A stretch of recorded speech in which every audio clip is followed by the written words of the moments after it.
Olá, galera reconectada! Então, estamos aqui no Reconnect, Papo Plural, primeiro Papo Plural. Estamos todos em casa, estamos todos aqui em quarentena, então a gente tem que se reinventar e não podemos deixar você sem o conteúdo e sem ver nossos convidados aqui de sempre. Então, aqui comigo, sempre comigo, e aqui com blusa florida como sempre, Roberto Leão. E aí, Roberto, dá um tchauzinho aí, pessoal. Voltando às minhas origens, olá galera reconectada, sejam bem-vindos a mais uma busca pela reconexão espiritual e especial, e agora de casa, né? Exato. Então aqui com a gente, nesse Papo Plural, vamos falar sobre evangelhos, dos apóstolos a Kardec. E para discutir esse tema com a gente, que é um tema muito interessante, muito bacana, nós temos aqui dois convidados muito especiais que já estiveram no programa, aqui falando das suas crenças, das suas vertentes espiritualistas, e aqui hoje todos nós unidos, independente de nossas crenças, nossas religiões, para levar conhecimento para você. Então hoje com a gente ele que é historiador, professor e palestrante, estudante de psicologia, fundador e presidente do Lar Beneficente Clara de Assis, coordenador geral da Sociedade de Estudos Espíritas Casa de Francisco, cofundador do Instituto de Cultura Espírita do Ceará e cofundador do Lar Chico Xavier. Rapaz, tem que ter uma bombinha, aquela de asma, falar de todas as qualificações do cara. Então aqui com a gente, nosso grande amigo Nilton Souza. Aí, Nilton, bem-vindo de novo. Bem-vindo, Nilton, bem-vindo. Prazer. Eu agradeço demais, Bernardo, Roberto, é uma alegria. A gente construiu uma sintonia muito boa desde o primeiro encontro. E é maravilhoso fazer novos amigos. E hoje eu estou muito feliz de poder conhecer e poder conversar e até debater com o pastor Felipe Scarzella. Eu tive a oportunidade de ver o debate dele, fiquei muito feliz com os raciocínios bíblicos que ele fez. E eu acredito que a gente vai ter muita sintonia aqui, muito mais convergência. Muito bem, muito legal. Muito bem. E temos aqui também com a gente ele que é teólogo, cientista social, pastor evangélico e fundador da Igreja Sou Livre, nosso querido pastor Felipe Scarzella. Brincadeira, Felipe Scarzella. Eu pensei muito obrigado, pastor. Muito obrigado. Estar aqui com vocês. Eu tenho certeza que essa conversa será enriquecedora, primeiro para a gente, e tenho certeza que para quem vai estar nos assistindo logo mais, sem dúvidas. Muito obrigado pelo convite novamente. Essa história da maçã, eu vou revelar para vocês, para quem não sabe. A história da maçã foi que o Roberto ele foi inventar de fazer um coração com a mão para um convidado. Não. Só que ele fez uma maçã, ele fez a mão assim. Eu falei, Roberto, não é um coração, isso é uma maçã. Aí ele, então maçã. Aí não é bom que maçã é sinal de conhecimento, é sinal de paixão, amor. Então tá valendo, fica a maçã. Espiritualidade. Homem, isso, homem. Pare com isso. Foi por causa da maçã que a gente falou aqui. Vamos reinventar, ressignificar a maçã. Que é uma maçã do Então, gente, eu queria falar com vocês, começar o papo, não poderia ser diferente, a gente conversar sobre amor, né? Falar sobre amor, né? Que todos nós estamos aqui precisando, nós que essa lição que a gente está tomando dessa nossa reclusão em casa, aprender a amarmos uns aos outros e a nos amar primeiro, né? E eu queria a opinião de vocês, gente. No Brasil, nós temos quase 12 milhões de brasileiros que sofrem de depressão, né? 18,6 milhões de brasileiros que convivem com ansiedade, muitas vezes causada pela falta de amor próprio, né? Vocês acham que é possível amar a Deus ou ao próximo sem se amar? Eu queria ouvir primeiro o pastor, o que é que o pastor tem a dizer sobre isso. O que para o senhor é amor? E se é possível a busca do amor a Deus e amor ao próximo, sem nem mesmo aprendermos a nos amarmos. Eu estava, inclusive, coincidentemente, discutindo essa questão ontem com algumas pessoas da igreja, sobre essa questão do amor e estava, inclusive, vendo uma entrevista, vocês devem conhecer, do pastor Henrique Vieira, no programa do GNT. Sim. Ele lida com essas questões.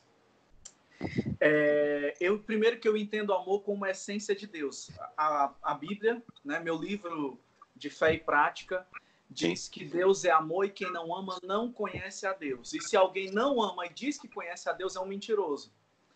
Então, primeiro que amor é a essência de Deus. Deus é isso. E na criação, a Bíblia diz que Deus sopra parte de si em todo ser humano. E eu creio que essa capacidade de amar vem com esse sopro de vida.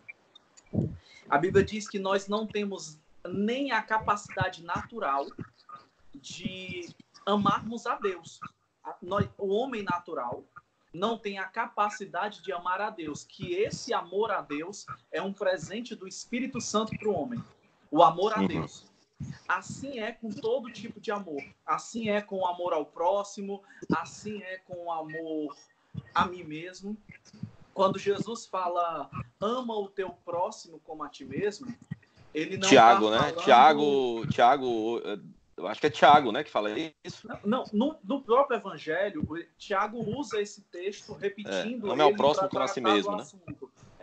Na verdade, o que Tiago diz é se a fé sem obras é morta, e nesse contexto ele trata do amor. Sim. Mas essa frase específica, Jesus fala para os discípulos, dizendo, quando perguntam para ele o que deve fazer para entrar no reino dos céus. Aí ele conta a parábola do bom samaritano, e ele termina dizendo, ama o teu próximo como a ti mesmo, e responde quem é o próximo com a parábola. Então, o que acontece é o seguinte, quando ele diz ama o teu próximo como a ti mesmo, ele não está falando na forma, porque existe uma forma de amar a mãe, existe uma forma de me amar, existe uma forma de amar o cônjuge, existem formas diferentes de amar. Ele está falando em não hierarquizar amores. Ele nivela os amores. Ele está falando, ama o teu próximo na mesma intensidade que você é capaz de amar. E aí eu chego na tua pergunta, mas você pintou um cenário de pessoas que sofrem por depressão, sofrem por questões psicossomáticas, e isso revela a ausência de amor próprio também. Mas a gente não pode deixar de lado a questão patológica, química, que é importante que seja colocado para que a gente não resolva todo tipo de problema psicossomático com oração e conversa. Também existe a necessidade de uma consulta médica, e a sabedoria dos médicos também foi dada por Deus, faz parte da criação, faz parte da criatividade divina. Então, existe essa carência de amor próprio, e eu entendo que essa carência desse amor próprio, ela pode ser sanada se eu consigo encontrar a perspectiva de Deus acerca de mim.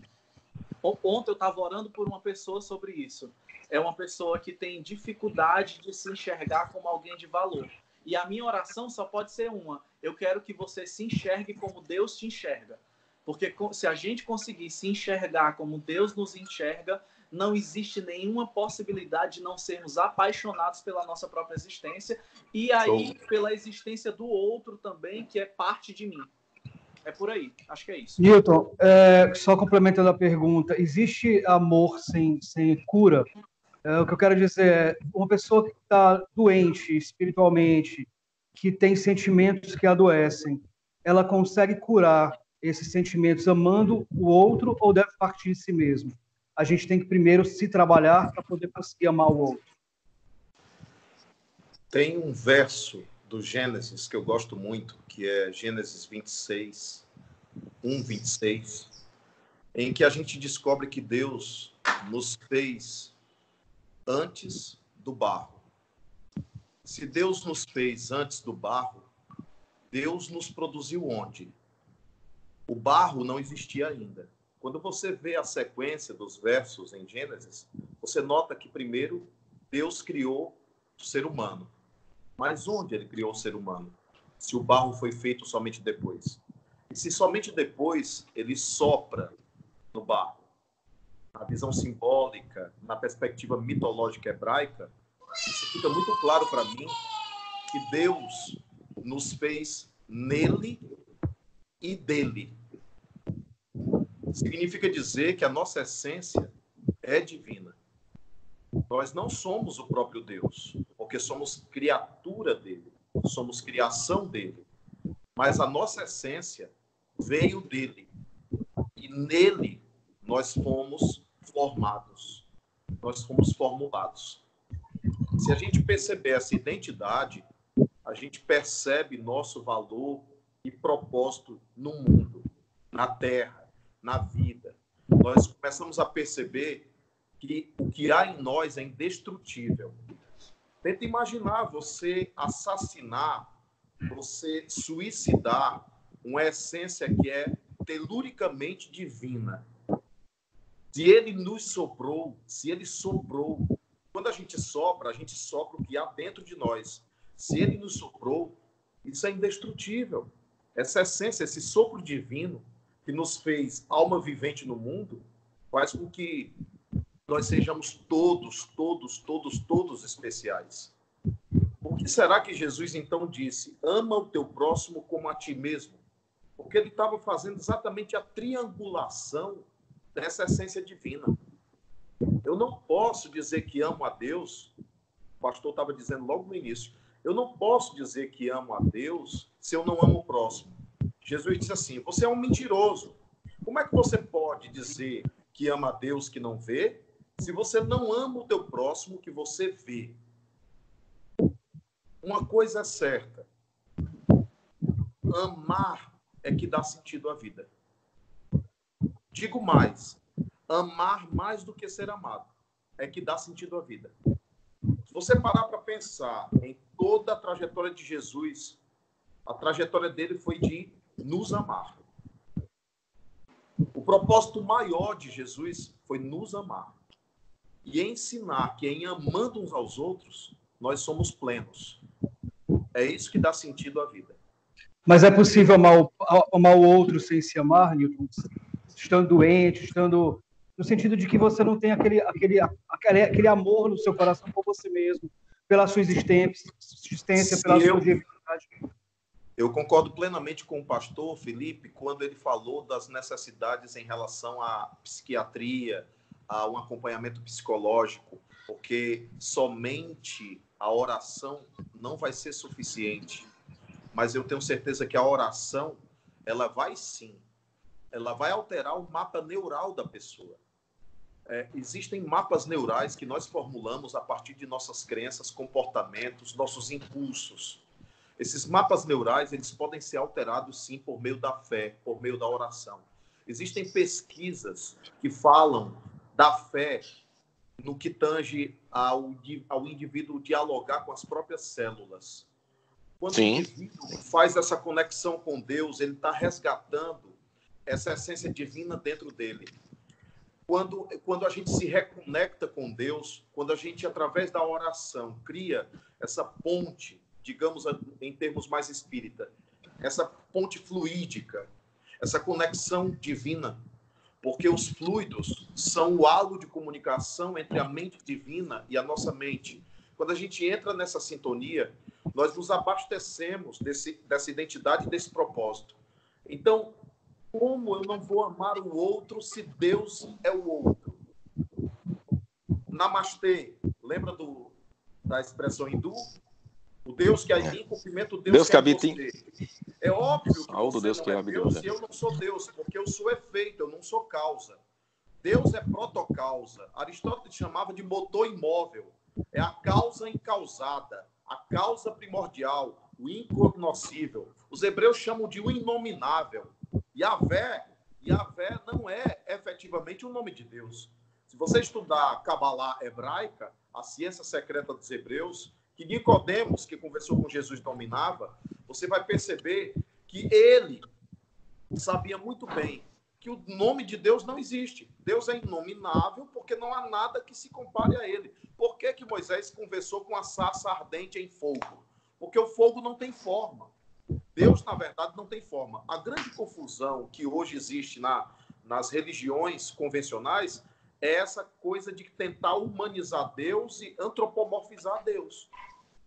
Jesus é a expressão mais próxima, Jesus é a expressão mais lídima do que é Deus. É o modelo de perfeição que pairou sobre a terra. Então, ele é uma forma didática divina de dizer assim, ó, se eu me pareço com algo, é isso aqui. Entendem? Uhum. Então, por exemplo, eu não Sim. consigo olhar para Jesus, para o homem. Eu tenho resistência. Quando vão fazer palestras que eu vou falar, por exemplo, sobre Jesus e a imortalidade da alma. Aí o pessoal manda um cartazinho para mim, com meu nome, e coloca lá uma face de Jesus. Eu disse assim, por que você colocou a face de Jesus se você não sabe nem como é que ele era?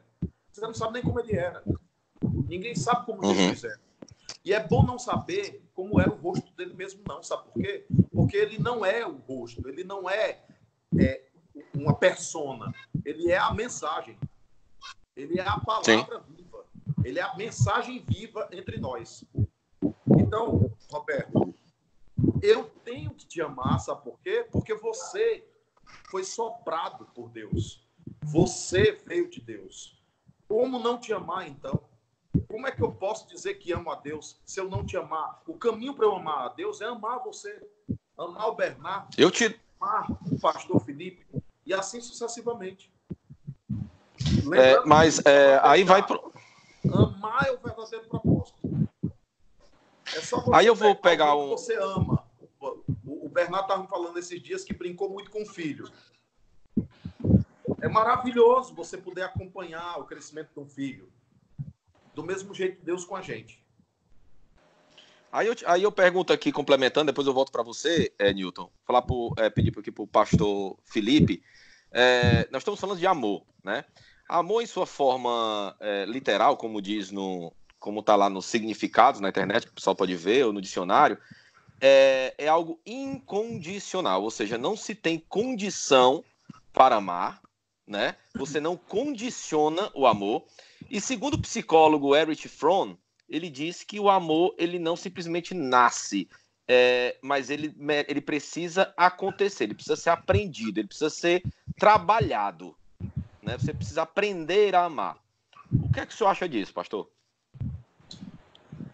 O amor tem que ser aprendido? Amor é verbo. O verbo é palavra que expressa uma ação. Não existe a possibilidade. Amor não é sentimento. Vamos começar por aí. A gente tem uma ideia romântica do amor, o amor que faz o meu coração bater mais forte, o sangue correr mais rápido. E, inclusive, isso é um problema na nossa sociedade quando a gente trata de espiritualidade. Porque as pessoas entendem que espiritualidade necessariamente é uma experiência emocional. Nós somos seres emocionais que somos afetados pela experiência emocional ou pela experiência espiritual nas nossas emoções. Mas, em primeira instância, experiência espiritual é crer, tem a ver com psique, tem a ver com absorção ou apreensão de conhecimento. Amor segue a mesma linha. Amor é uma expressão de algo que eu creio. Por isso que eu não consigo compreender ou aceitar amor seletivo. Porque eu não preciso sentir afeto por alguém para amá-lo. Eu posso, inclusive, quando Jesus fala, você tem que amar o seu inimigo, e Jesus ele aprofunda... Falamos disso ontem, né, Nilton? Falamos disso. Jesus ele aprofunda o conceito. Olha, vocês ouviram o que vos disseram? Pronto. Eu, porém, vos digo, e ele complementa e aprofunda o sentido de todas as coisas.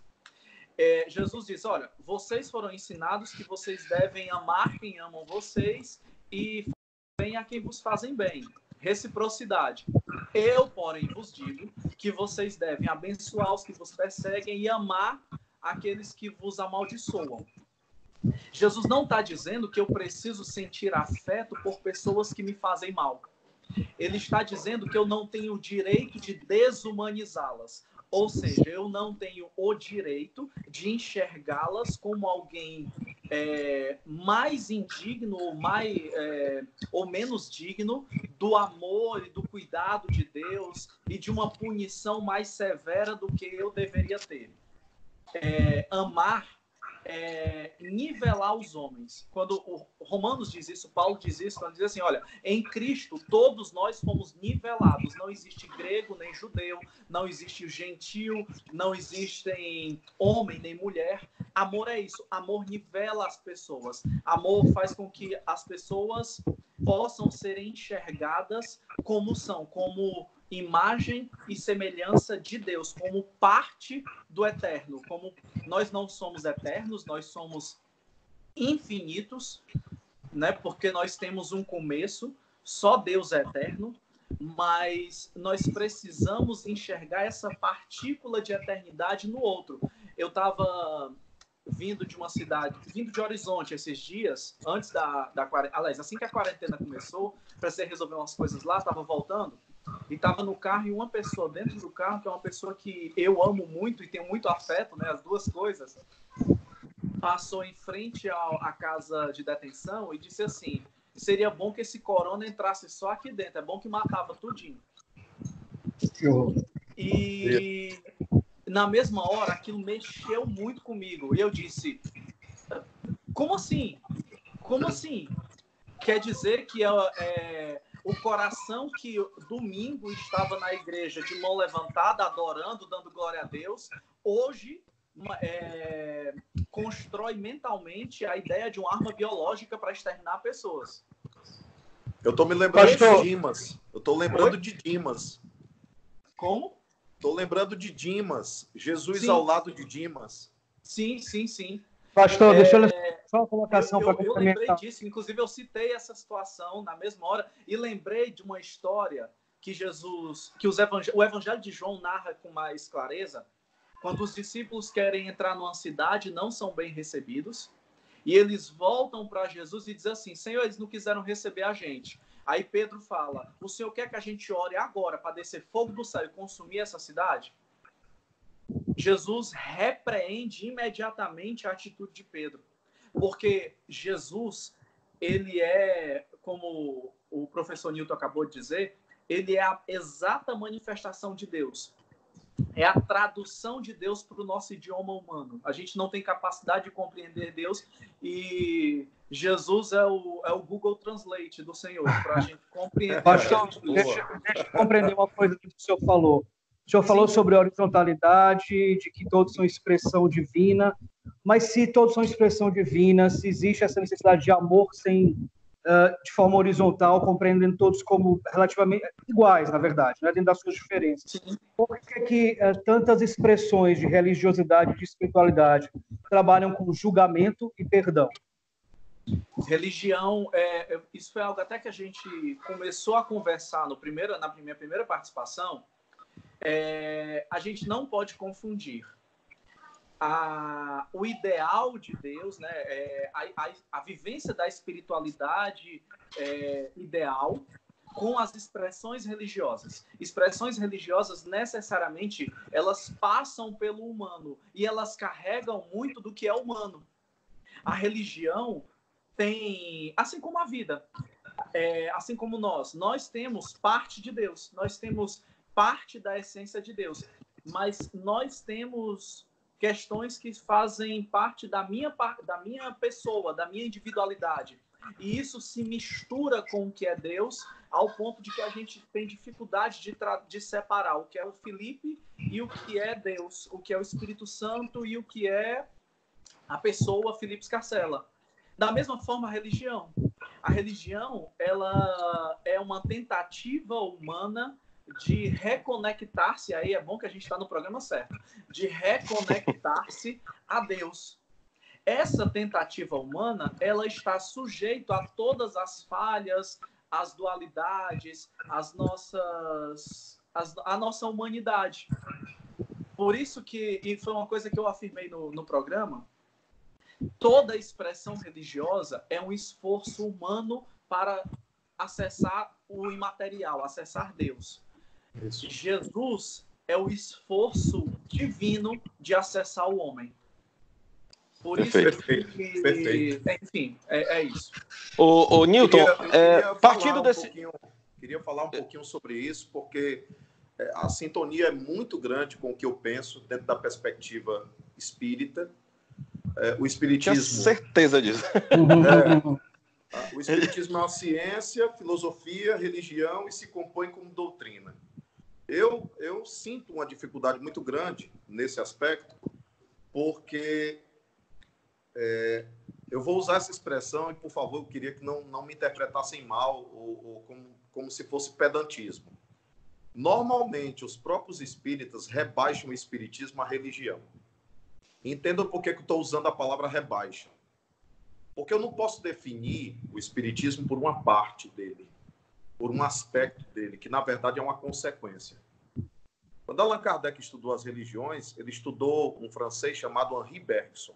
Henri Bergson classificou as religiões em estáticas e dinâmicas. Ele dizia que as religiões estáticas eram aquelas que conservavam seus dogmas e seus pilares inamovíveis e não dialogavam com nenhuma outra expressão de conhecimento. E as religiões dinâmicas eram aquelas que acompanhavam a ciência, eram aquelas que ressignificavam seus conceitos a partir da atualidade, a partir dos novos dilemas humanos, a partir dos novos problemas apresentados. Allan Kardec teve que colocar o nome espiritismo. E eu tenho dificuldade hoje, porque essa rotulação destrói a essência das coisas. Eu tenho certeza que o pastor tem dificuldade. Pastor, só uma novidade, para você ver como o amor é poderoso. Eu amo uma evangélica.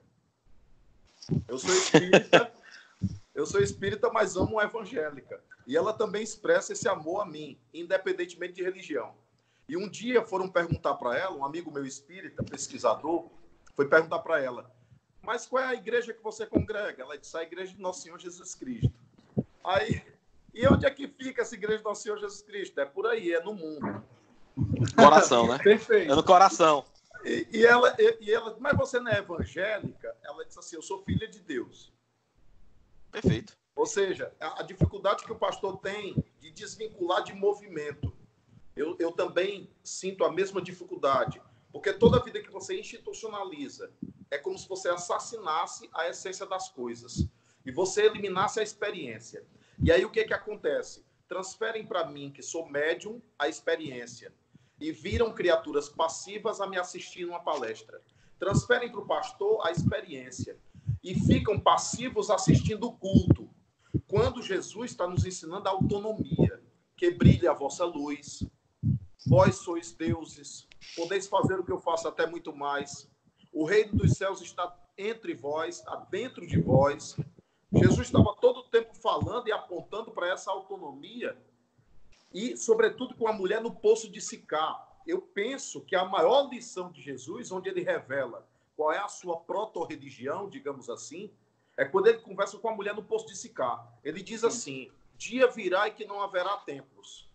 Olha o coronavírus fazendo todo mundo ser igreja dentro de casa. Coronavírus botando todo mundo para dentro de casa, todo mundo sendo igreja dentro de casa. Com todo respeito aos pastores que estão mantendo os cultos abertos e públicos.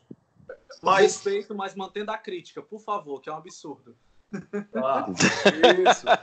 Isso, com certeza. Eu entendo. A gente está até pensando qual é o nome, mas tudo bem, deixa para lá.